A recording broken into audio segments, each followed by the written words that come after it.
Hello, everyone. I'm Heidi Ferguson, and next to me is Fidesta Ramsey, and this is Cocktails and Pajamas. So thank you for joining us this late afternoon, early evening. We're a little bit early today, given that we are bi-coastal, so we kind of decided to meet in the middle and do things that way. So anyway, yeah, so tonight we have a couple of things we are going to discuss, and the rest of it's just going to be organic. So let's just see how things fly. Yeah?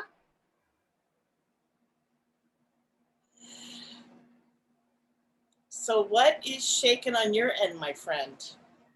Ooh, boy. Well, I'm home. My home with my family, which it's a West Coast beachy vibe, right? It's like 90 degrees, still summer here, and yeah, like really just dropping my shoulders for the first time in at least weeks, if not months. Um, yeah, my parents are just really fun to be around.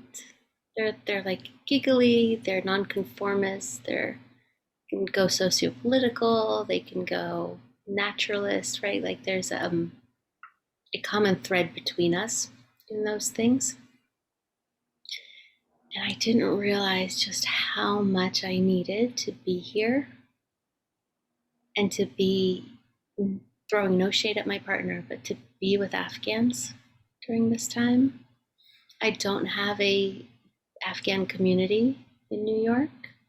Not to say there isn't any.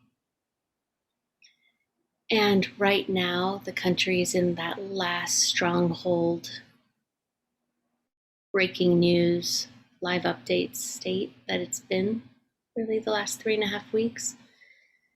So to be with my parents who have fled, to see that they are equally heartbroken, devastated, angry, it's really normalizing how I'm feeling and just feel really emotionally safe here. It's a big deal right now. Yeah.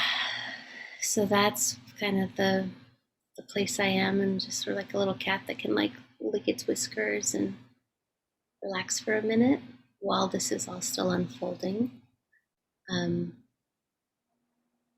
Yeah, I just want to say that to the Afghan diaspora and people who might be much like I was at home, having this like mini command center where I'm digitally being a renegade and an activist and doing interviews and reposting things and doing things behind the scenes. Like, I didn't know I needed this.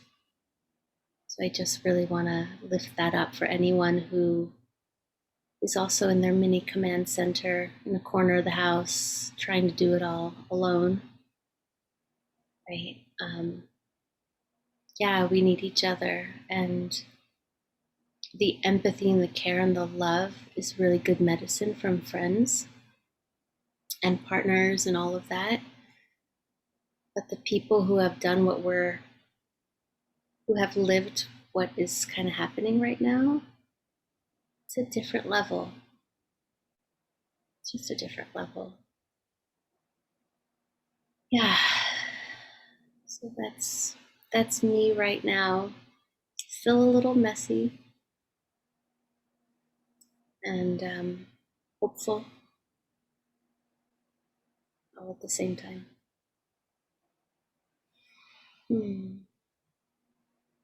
How about you, sweet friend? Thank you. Huh. I'm noticing that I think I want to take a breath for a moment and just kind of have some stillness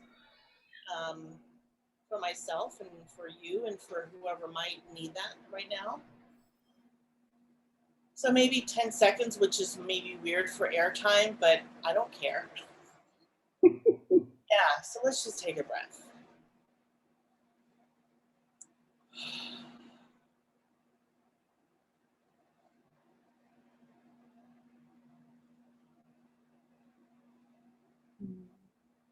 Um,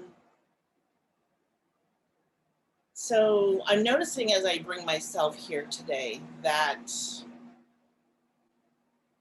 I've been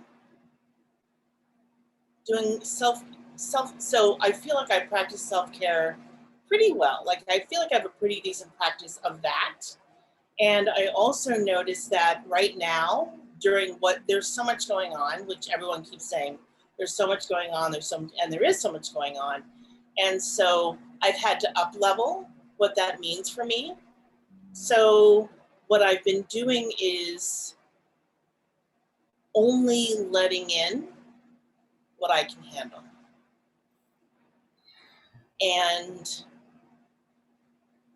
today, I let very little in because I was like, I want to cook today. I want to do food prep.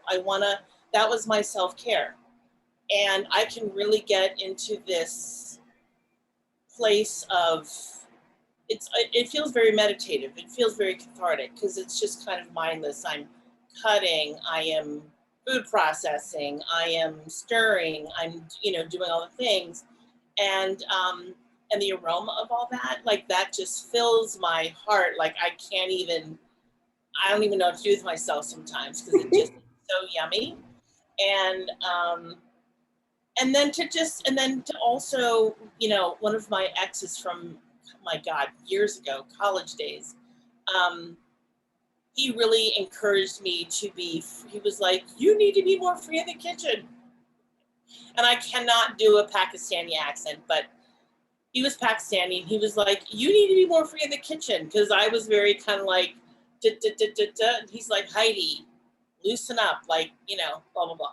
So anyway, so I'm thinking of Usman right now, and I'm like, yes, that's what he really kind of taught me and opened my mind to think differently about not only food, but shopping and the way that I do things. And I'm just like, yes, that's the way I want to live. Like, I want to be more like that. So, yeah, so today was a good day. Today was a good day, and I have my AC on for the first time in like 7 days. And I got to a point today where it's like, okay, it's so humid. I've got to close windows and turn the AC on. So anyway, yeah. And yeah, so I'll stop there and then we can kind of regroup. But that's kind of how I'm doing. And so today I feel like I'm doing well. And then I saw my chiropractor, who's like one of the funniest people that I know. Oh my gosh, she's just a delight. She's really sweet and funny. Yeah. Mm-hmm. Yeah. It feels like a really sweet day to gift yourself with. Yeah. Yeah. Yeah. And I love this thread of, as an Afghan, having been taught cooking by an Afghan parent, um, this like, that's just a little bit of salt, just like this much, and it's like, what is that measurement? Right. As an Americanized person? Totally. What is that, a teaspoon? Is that it's like, just, what, like, you just, this intuitive dance of the East with culinary food. It's like a pinch of this, a taste of that, try that, stir it, taste it. Like, let it be a dance. Yeah. Is what I'm hearing from your ex, right? Yeah. Like, let it be fun. Let it be fun, because it can be fun. It really can be a lot of fun. And so, which takes me into, when I have a couple of other friends who really understand flavor. And I really appreciate, that's an art, because I appreciate people who really understand flavor and understand how flavors work together and really get it. And I'm getting better at it. Like, I'm okay at it, but I'm getting better. It takes work and it takes practice. And there's no measuring in that. Like, put away the cups, put away the spoon, just do it, and it's interesting because I'm sipping, this is a virgin Bloody Mary / cup of gazpacho. Nice. Right? And so, and then today I added a couple spoonfuls of guacamole. I know, so good. And then I keep tasting a little bit of like pepper, and I'm like, oh yeah, there's probably black pepper. I don't remember because there's no recipe. I'm just like, yes, I have a little bit of this, a little bit of that, a little bit of this, and I love that I'm able to do that and experiment, and it is a lot more fun, and there's a lot of joy in it. Yeah. You Is that reminded me. What's that? how you cook? Depends if I'm cooking on my own or not. Okay. Okay. Enough said. I do use the measuring cups as it relates to pancakes and bakey things. Oh, sure. Yeah. Right. And I had this, this is the memory that was coming up when you were sharing, is like I had such a busy lifestyle when I was doing politics and just the hours of that. And so I got really good at coming home and being like, what's in the fridge? Okay, I got a little this, I got a little that. And they weren't necessarily things you put together, but it's like, okay, I could kind of do that. And that could work with that. And I started creating my meals the way I create music, which is like, oh, I got this little line of poetry. I've kind of got this melody in my head. I wonder how these might work, right? Total creativity in that regard.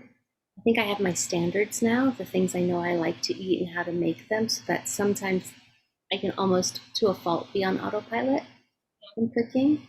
But you've reminded me this time, and probably the last time we spoke, of that using your senses as part of this living meditation.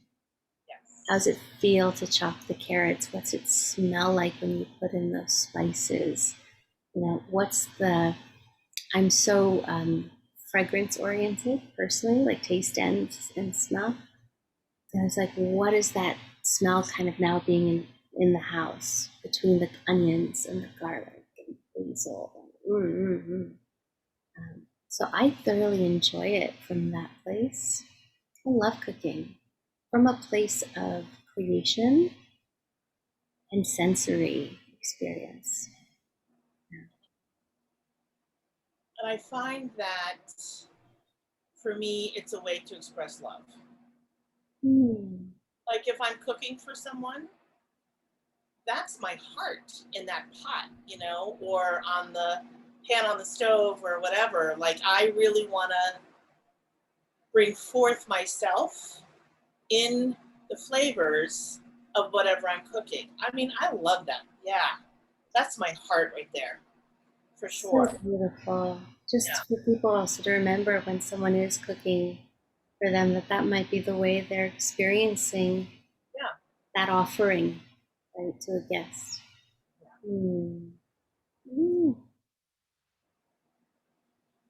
So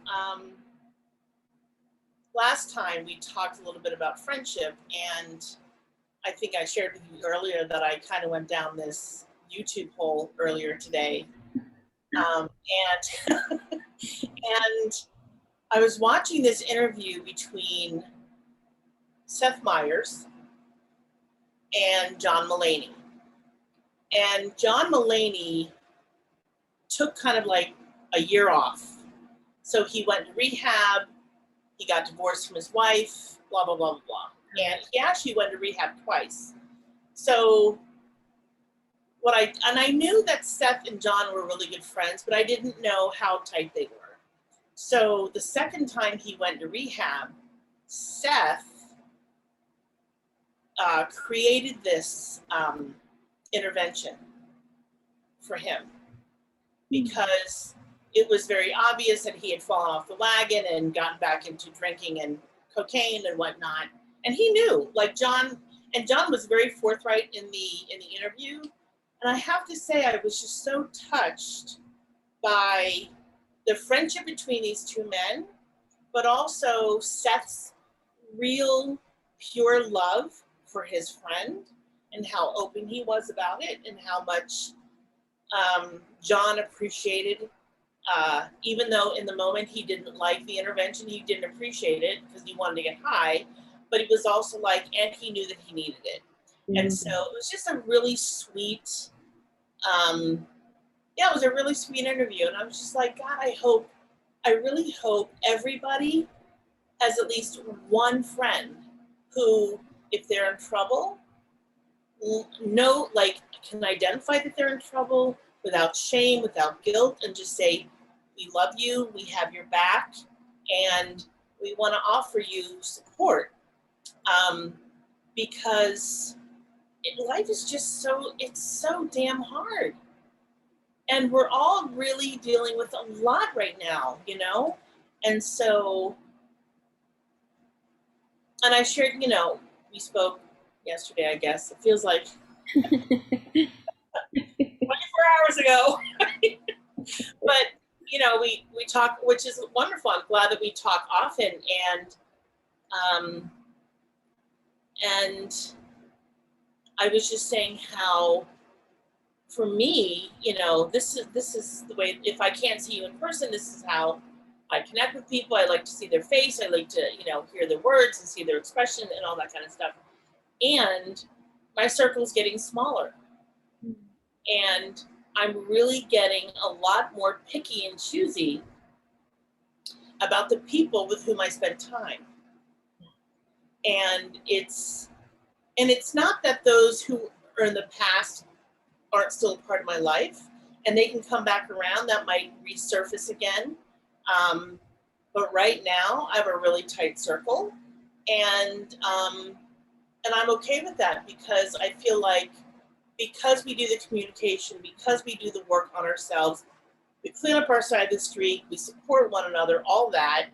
I feel like, and we're consistent, like the consistency and the trust, because of all of those things that we've created and that we've worked on together. I'm like, I feel really solid in those relationships, Yeah, I'm hearing quality. Yeah. Yeah. Oh, thank you for sharing that. I'm especially compelled and appreciating like two men having a deep friendship. I don't necessarily see that often. No. Personally, and I don't want to be gender biased and like make some stereotype that men isolate, because I don't know that that's true, but I don't see it as often as I see female best friendships. Could just be out of my bubble. And I feel a calling to remind men that you need that too. Right? That one person that you can really share your confidence with and really share what's up for you and really be seen. It's so healing, so damn healing. And I would love to see more of that. I think I need to seek that out because it feels really good to me.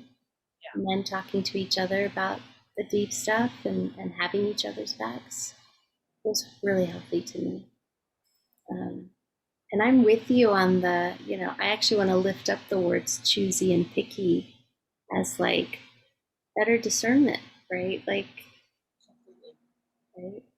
And this place where I'm visual, so I'm envisioning like, that first circle was like, oh, these are my close friends, and then these are the acquaintances, and then these are people I kind of have met.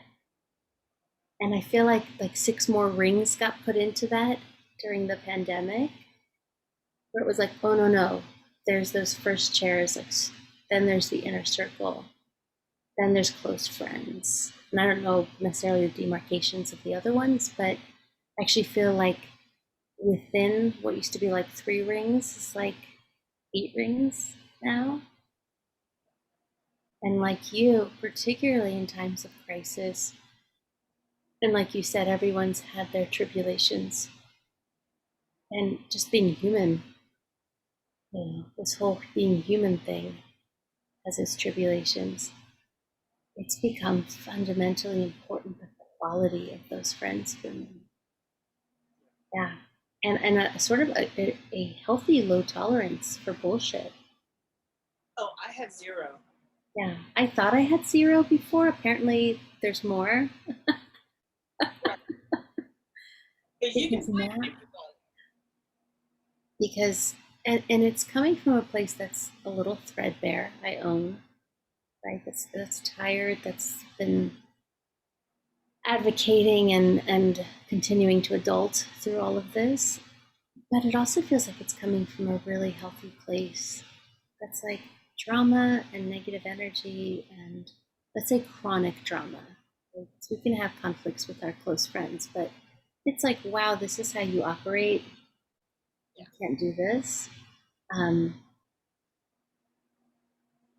I'm noticing the difference between me now when I lose friends and me when I first began losing friends, say in my 20s. Yeah. How panicked I was in my 20s that a friend was orbiting out for whatever reason. Where now it just feels like, yeah, well, of course, we're not going to always circle with each other if we're not growing with each other. Yeah, so I appreciate you bringing that up because I imagine for some of our audience, they've either lost friends or loved ones in some of the values and differences that are up. Yeah. In the divisiveness and maybe just simply because two people are growing in different directions and there's actually nothing wrong. Right. Right. Yeah, can you think of a time where that kind of separation has happened? Not one that's been a fight or drama, but one where it's like, yeah, we're just kind of orbiting apart in our lives.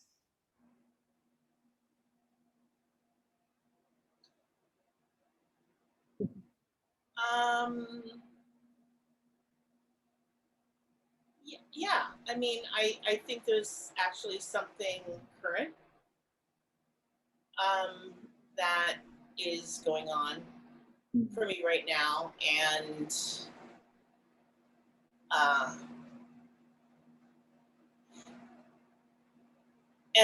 I'm curious to see if it'll come back around. Um, and I think I shared with you also that, you know, if someone gives me 50%, I'll meet them at 50%, right? And in the past, I usually come forth like 75, 80 when someone meets me at 25. No more. I don't do that anymore. But if you meet me at 50-50, I'm okay with that. I would love 100-100, right? That would be ideal because then like everything's on the table. I'm bringing my full self, you're bringing your full self, we're doing the best we can. We're doing the work, we're continuing doing the work, right? And this one relationship that we've been friends for, many years, but closer friends in the last several years anyway. And, she's busy with her life and whatnot, right? And so I've made the choice to, at this point, just wait, just to pause, use the pause, and wait to see if, instead of continuing to reach out, continuing to reach out, to see if, she'll show up. Because I don't even know the right, I can't really think of, I know that there's a term for it because I've heard people use it before, but it feels like, I can't really think of the term, but there's, and maybe you know what I'm talking about, but like when you continue to put yourself out and there's nothing coming back, like Codependent? What's that? Codependent-ish? Meaning me being codependent? No, I mean like that's sort of like non-mutual, right? If one person's giving energy and not receiving energy, then it feels not the pathology of codependent, but the like not mutual exchange. It's not mutual at all. Yeah, it's definitely not mutual. Um, and there's a little bit of sadness that comes with that, Yeah, and disappointment. And so, yeah, and so I would also say that in making this very conscious choice to do what I'm doing in the way that I'm doing it, it's a form of self-care. You know, it's a form of self-care. And for me, I'm just like, that's really what I need right now. Instead of feeling rejected or whatever the word is, you know, I'm gonna take care of myself and just be like, okay, show up when you're ready. Mm-hmm. I'm seeing you in the sadness and the potential loss of that, right? Like that's real. There's impact there. And I'm also seeing you in the wisdom of like that external locus of control is not empowering to be like, I need to get them to do dot, dot, dot, Yeah. right? To go into this, like, wait, what's best for me in this? Yeah. Yeah, and I'm with you there. I have a, I don't know if I can even call it current because it's like been 2 years of really just adoring the shit out of a friend and wanting to spend time with her and her going through some real life losses and wanting to show up, like be like, oh my God, like let me have you, let me show up for you, let me be there in your grief, like let me be a friend the way that I know how to be a friend. And have gotten mostly radio silence, if not like, hey, I need some time. Totally reasonable. And I can fault on the side of like compassionate and not putting myself in the equation, right? Like, oh, she's gone through so much, of course she needs some time. And then in July, I was like, what the fuck? Like, I haven't really spent time with this friend for 2 years, and I have been the one inviting, encouraging, not begging, but like near, like, hey, I really fucking miss you. I really want to see you. And yeah, just been like, well, you can keep knocking on that door, but it doesn't feel good. And if anything, there's a little resentment now of I keep wanting to show up for this 100%. I'm being told you can't show up. I know it doesn't have anything to do with me, but when I got the like, hey, I can't do August, but I'll definitely reach out in September, it's like, that's not considering impact, right? So, like, this is the question I'm sitting with, where is the balance between advocating for our needs in our friendships and then getting that we're actually creating some negative impact? Right? If you say, like, hey, I need to be on my own for 2 years, there's impact. Right? And I think that's where I draw the line. It's like if someone's not considering, hey, I know you've been knocking on my door for a long time. I know I haven't been showing up for you. And like, I get that there's impact. Like, that would help me. Right. Right. Be patient or stay in it to feel considered. To feel considered. Sure. Yes. Yes. Yeah. I completely get that. Yeah. Otherwise, I feel like I'm chasing a ghost. Like, it just feels like, what's happening here that I'm the only one advocating for this friendship? That's where I love when you say 50-50, I'm like, I don't know. The 100-100, the 50-50, I don't even know what that looks like. Right. And think about that when it comes to most, I'm generalizing and I get that, but seriously, most relationships, what's going on? Like that's my question. Like, is it 50? Like, I think people feel pretty lucky if it is 50-50. Right, and I feel like the math of that is funky because it's like you bring 100% of you, I bring 100% of me. Together we're 200%. Right. Doesn't that sound so much better and feel so much better? Well, because when people are like my better half or whatever, it's like, wait, yeah, gag, exactly. Oh, It hits my gag reflex too. Wait, you think you're half a person? No, you're whole, they're whole together. You're a team, you're a unit, right? Um, and I feel that that's true when it's conflict, when it's appreciation, when it's bids for connection, right? If I'm making all the bids for connection with my partner and he's not making bids to me, that would feel really crappy.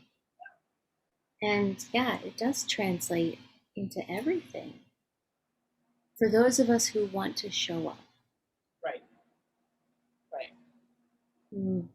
And with that imbalance, that creates, and so that creates this possibility for someone to lose themselves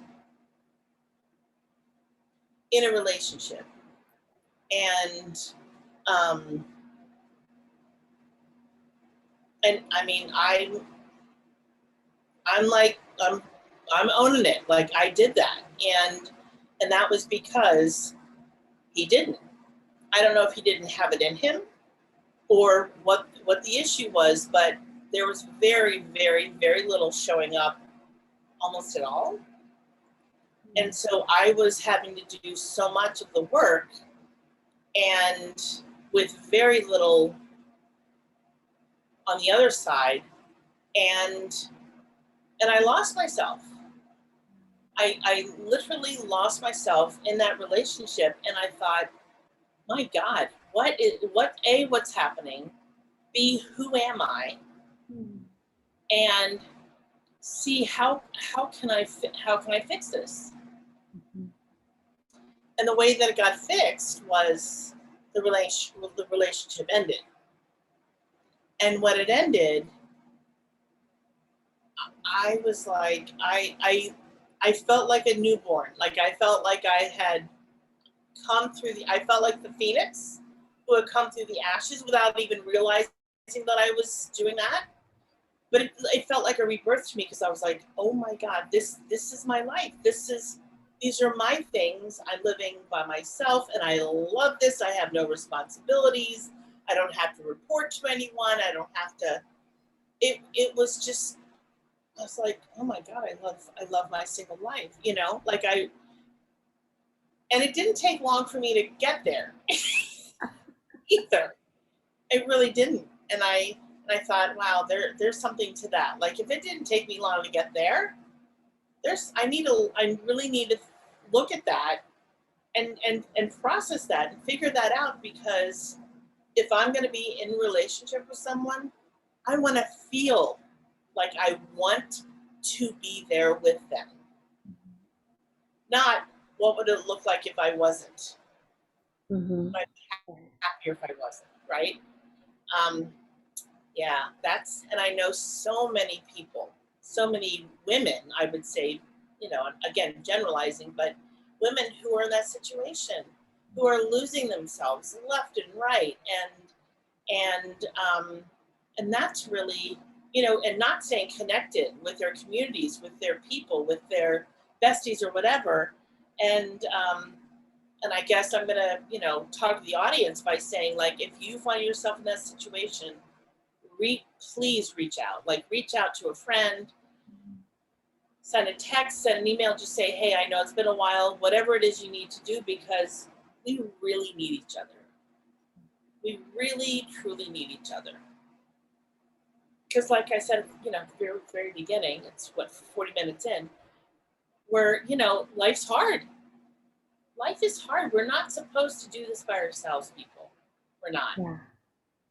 Yeah. If you've got a pulse, something might be hard in your life. If you've got a pulse and you're paying attention, things are difficult. And so, that place when you talk about losing yourself, I have a lot of curiosity around. And I think I have some shared experience. I'm not quite able to touch it as easily, but this idea of what happens when we lose ourselves, right? Like, yeah, because my background in neuroscience is sort of this attachment theory concept of we will self abandon for connection. It's a primal instinct, right? If I've got to choose between my full expression, connection to survive, we're wired for sense of belonging and connection to survive, right?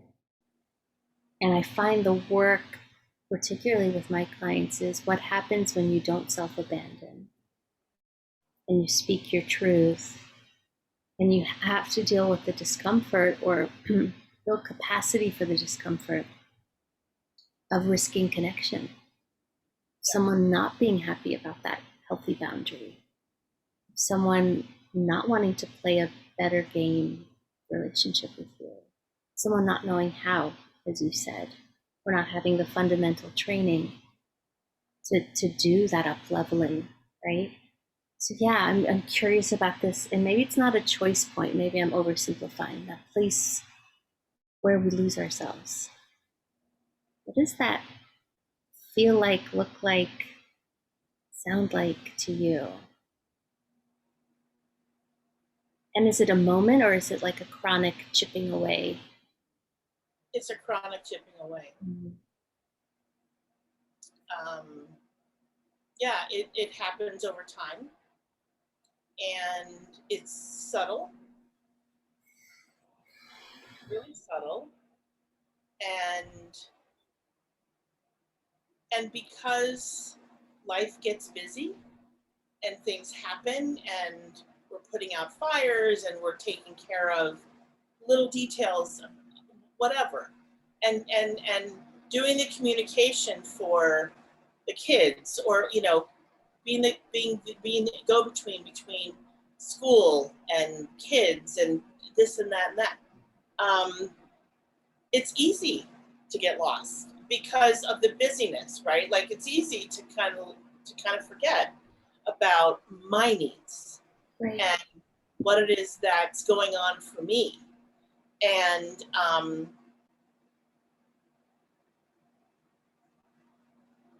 then wanting to be a supportive partner, wanting to be a support for the kids, and really the intention is to do my best at, in whatever way that shows up. And yeah, it's, again, really subtle, happens over a course of time. And then the realization, like the, oh my God, aha, it's freaking huge. It's huge. And thank God it wasn't any longer than it was. Mm-hmm. Yeah. Wow. I appreciate you naming that it's subtle and it's a slow, maybe even quiet chipping away, right? You compromise here and you say yes there when you really wanted to say no or whatever, right? That perhaps it's happening in a really underlying way for people right now. So just naming, like, you might have to sniff around to check yourself on Yeah. this, because it might not be this glaring. Once it's glaring, you're probably out the door, right? But it may not be this glaring red flag in your life. It might present as, I know I've done this, being a compassionate partner who can be loyal to a fault, right? Who can really see potential in someone, who can be like, oh, if they could just get to this point, we'll be good. Yeah. But not looking at the reality of, is this person working towards that? Are they a willing partner? Are they teachable? Are they coachable? Are they even making like a percent of progress towards that a day? And if they're not, then it's just a fantasy. Yeah. Right? And then what happens when we buy into our own fantasies and why we even buy into them? Again, loss of connection. You're smiling because you get it, right? Loss of connection with ourselves. Yes. Right. Because we're buying into the potential. Like, this person has a lot of potential. I see it. I see it. I see it. And they're not even, there's like, they're not attaining to it. Mm-hmm. And when someone tells you they don't want to change and they don't want to grow, believe them the first time. because they don't want to change and they don't want to grow. Yeah. And you can't fix them. You can't do someone else's work for them. You can't do someone else's work for them. You can't love them into doing their work. I mean, you can't, none of it. They have to be mindful enough and conscious enough and awake enough to say, hey, I've got to do my, I have to heal that. I have to do my work around that. Whatever it is for them. Yeah. Yeah, I think my mentor says, with two willing partners that are like growth minded, almost anything's possible. Right? Even with differences, with sort of different histories, different psychologies, different nervous systems, right? We're all wired a very unique and particular way. Anything's still possible, but if one partner is willing and doing the work, as like I hear you saying that, and I had that in a relationship as well, where it's like, wow, this gap is starting to get a little freaky. Because if I'm doing all of this introspection and learning and questioning and unraveling, and you really want to keep everything business as usual, then it's not two willing partners, right? Yeah. Yeah. It's just, it feels really juicy. I imagine we'll come back to this topic, but it feels like there's more to unpack there. Yeah. And letting that breathe, because for someone watching in that situation, just to have an awareness of like, am I in that situation? Like, let me check my blind spots here. And again, circling back to how beneficial it is to have friends who can see our blind spots and with love and care challenge us, right? Because love, in terms of the model of coaching I teach and have been taught, is support and challenge, right? It's not just kind of enabling and coddling our friends. It's being like, you notice you do this thing that's really kind of belittling. Like, can I share how I'm experiencing you when you do that thing? Yeah. That's love. Yeah. Not letting someone kind of, stumble along in their strategies that are shitty. It doesn't work for anyone. No, and be the unpopular friend for a minute and have that sweaty conversation already. Right. I have one of those on the books. Do you? I do. And it's okay. Yeah. Beyond that sweaty 5-minute conversation is hopefully some trust and intimacy. Yeah. And if it's not, that's cool to know too. Yeah. But yeah, definitely have one of those like, let me tell you how I'm experiencing you consistently. That feels shitty. It's an invitation. It is an invitation. And chances are that whatever the issue is, this is not the first time. It's just not. Right. These are habits. People have habits. People have their stuff, and hopefully, if whoever this person is forthright and just says, yeah, this is not the first time I've heard this. Mm-hmm. I had a mentor who used to say, someone calls you a jackass, whatever, like might be their stuff, but if 5 people call you a jackass, you might want to look into it. I want to look at that. Yeah, you might. Right. Guess what? It's not the 5 people. Just checking on that common denominator when it's us, Right. Completely. Yes. Yeah. And I've had that in client calls where they're, where a client's like, if only my partner would do X, Y, and Z or whatever. And I think of, like, what's your role in this? And how do you normally play that role? And right, like, is that getting you what you want? Right? So always being able to have some ownership in our relationships. I've let this slide a bunch of times. Now I'm just like,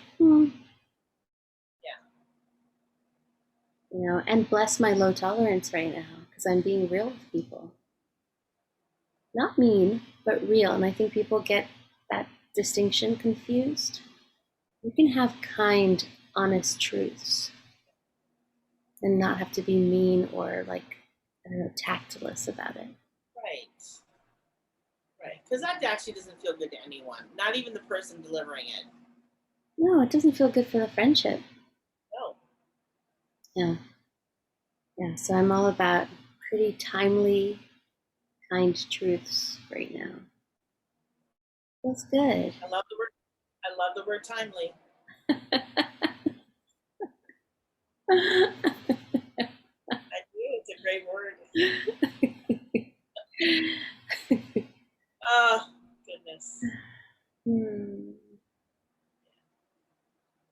So where are we on time? Do we want to do a chat, Yeah, or did you have anything? That would be amazing if you have the chat pack. I have. Yeah. Yeah. I have two that are just completely. One is completely different than the other. Okay.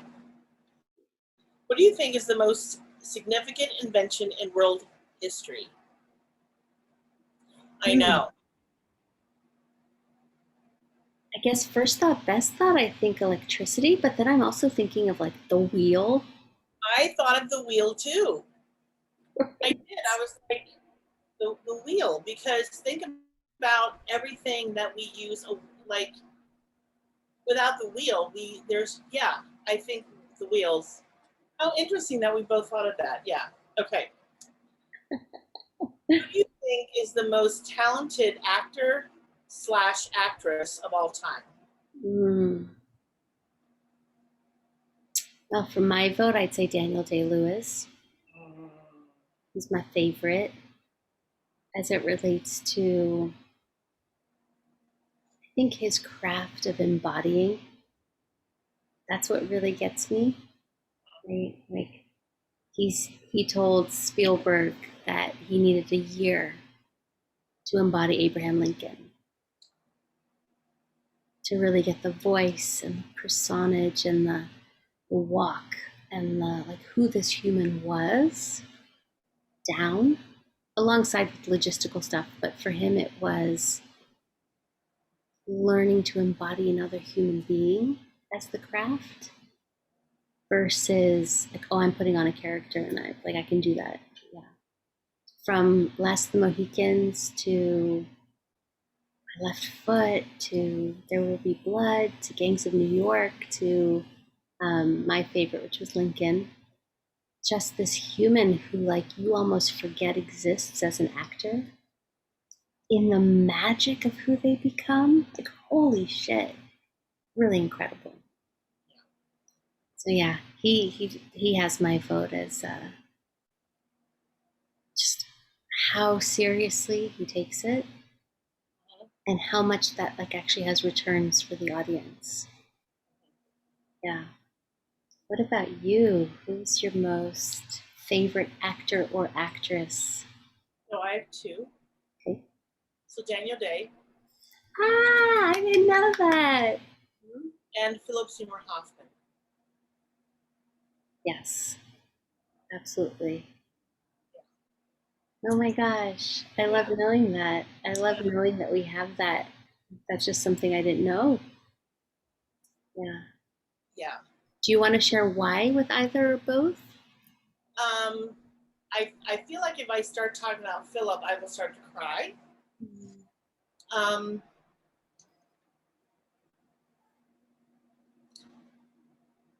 huh. So let me start with Daniel. Like we're on a first name basis.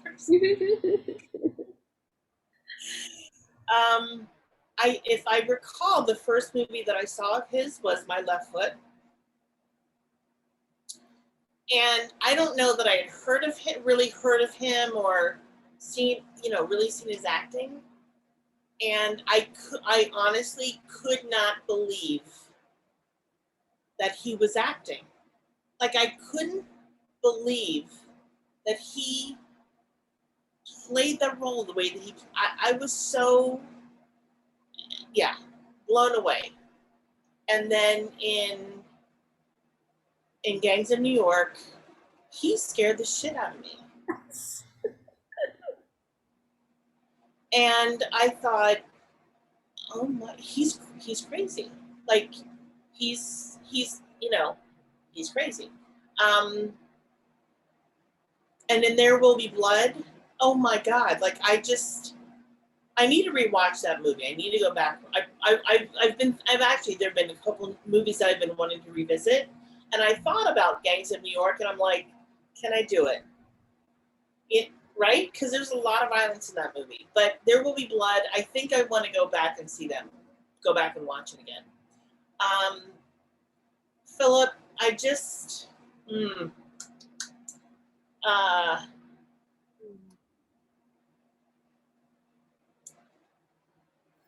I just felt like some of the roles that he took on were so out of, like they were the roles that were so vast that he played, and I was like, how do you go from someone who is playing a drag queen, right, to a German spy, or to a priest in where he played opposite Meryl and Amy Adams. Choice, was it choice? Guilt? It was a one word title. So good. And yeah, and I knew that he struggled with addiction. And so I just felt, I wasn't terribly surprised. Like I just wasn't, because I knew not only was it addiction, but also mental health that he struggled with. And he had been in rehab a few times. And so when he ended up overdosing, I felt very, very, very sad. And I still feel sad. Like I still grieve. Because he just, it was just too soon. It's too soon. My favorite actress, I think hands down, is Meryl. I don't think there's been a movie that I've watched of hers that I haven't been like, oh my God, yeah. She's incredible. Like she's really incredible. Yeah. Yeah. You have a favorite actress? It's a really great question.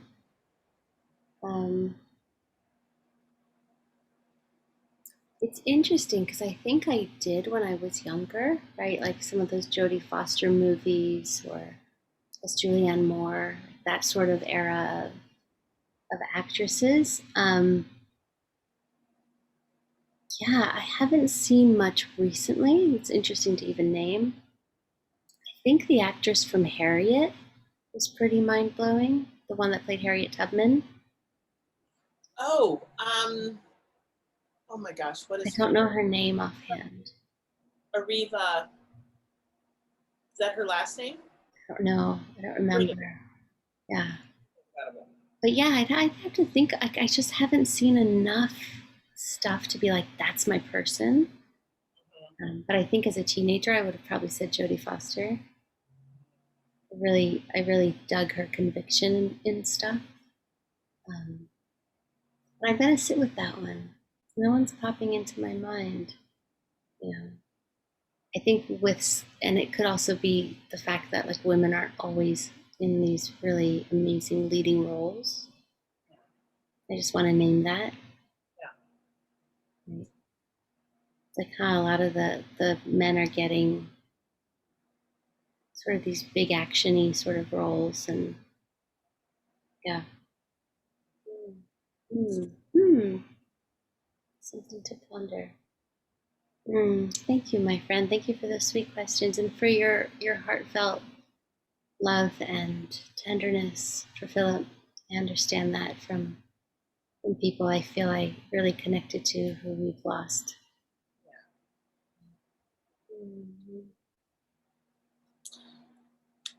Thank you for another great episode. Thank you, my love, and thank you to everyone who is watching and sharing and appreciating this. I'd love to know if there is a podcast you listen to where there's sort of like-hearted, like-minded conversations. Just put it in the chat for us to kind of know who else is, circling in these sort of waters, and just people we can also connect to and with. Yeah. So if there's someone that feels like a similar energy and a similar mission and purpose, right, to bring authentic relating and creating connection in a really empowered way, like just drop us a line. If you have a podcast, if you know someone else, just let us know where we might actually be of service. Yeah. Thank you, my friend. Thank you, everyone. Thank you, Podesta. Thank you.